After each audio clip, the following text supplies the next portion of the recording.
जनसामान्यांचा निर्भीड निपक्ष बुलंद आवाज जनता ठाणेदार न्यूज।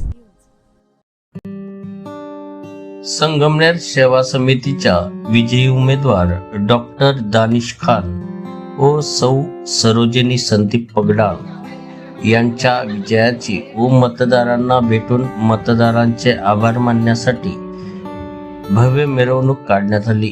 यावेळी मोठा उत्साह कार्यकर्त्यांना दिसून आला। संगमनेरमध्ये सेवा समितीचा बोलबाला, सेवा समितीचे 27 नगरसेवक विजयी तर 2 अपक्ष व महायुतीला 1 जागा मिळाली। आमदार सत्यजित दादा तांबे यांच्या मार्गदर्शनाखाली संगमनेर सेवा समितीचे 27 नगरसेवक बरगच्च मताधिक्याने विजयी झाले, तर नगराध्यक्षा पदाचे उमेदवार सौ मैथिलीताई तांबे यांनी 28,397 मते मिळवून विजय मिळवला आहे। जनता ठाणेदार न्यूज साठी चंद्रकांत महाले, संगमनेर।